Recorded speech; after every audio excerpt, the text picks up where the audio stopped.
இப்போ வந்து நம்ம கேரட் சாம்பார் நல்லா கொதிச்சுட்டு இருக்கு, பச்சை வாசனையெல்லாம் போயிட்டு. இப்போ நம்ம என்ன பண்ணுறோம்னா, இந்த பைத்தம்பருப்பு, உப்பு, மஞ்சள்தூள், இந்த வந்து எண்ணெய் இதெல்லாம் வச்சு முழு அளவுக்கு ஜாஸ்தி வச்சு வேக வச்சு வச்சோம் இல்லையா, இதே வந்து இந்த பச்சை சாம்பாரில் விடணும். இப்போ இதுக்கு தேவையான பெருங்காய ஜலத்தை விடணும். இப்போ இது ரொம்ப கெட்டியாக இருக்கிறதுனால சாம்பார் வந்து சாம்பார் கன்சிஸ்டன்சி வரணும்.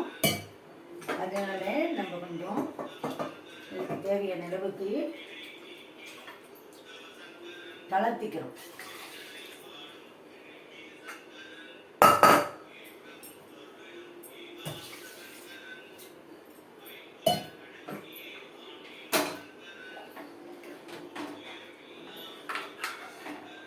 டிஃபன் சாம்பார் அப்படிங்கும்போதே ரொம்ப வந்து கெட்டியாக இருக்கக்கூடாது, நல்லா தளர்த்தியாக இருக்கணும், இந்த கன்சிஸ்டன்சியில் இருக்கணும். இப்போ இது நல்லா ஒரு கொதி வரணும். அதுக்குள்ளே நம்ம என்ன பண்ணப்படும் அப்படின்ட்டு இதுக்கு ஒரு தாளிப்பு கொடுக்கப்படும்.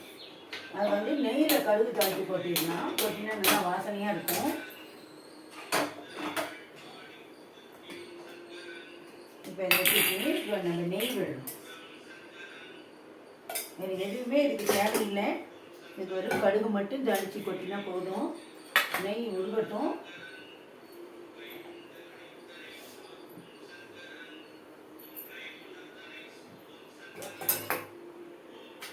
இப்போ நெய் உருகிட்டு இப்போ நம்ம என்ன கடுகு தாளிக்கிறோம். இதில்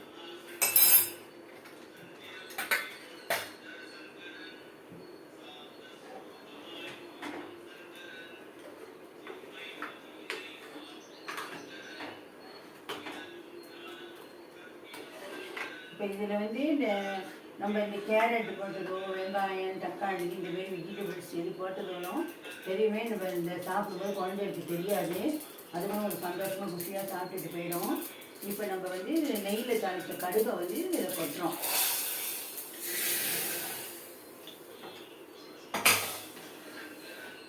இப்போ இது நல்லா ஒரு கொதி வரணும்.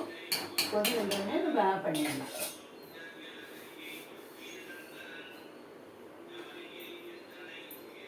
இதை வந்து நம்ம பெரிய அடுப்புக்கு இதை மாற்றுறோம். நம்ம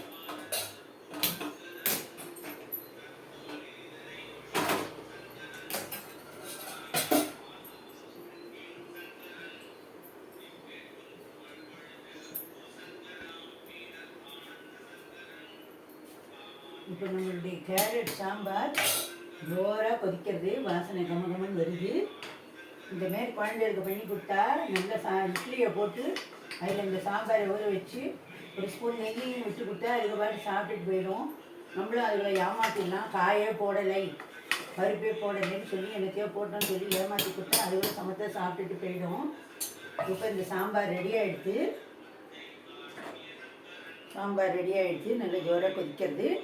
இப்போ நம்ம வந்து இந்த டிஷ்ஷுக்கு இந்த ஏனத்துக்கு நம்ம இதை மாற்றணும்.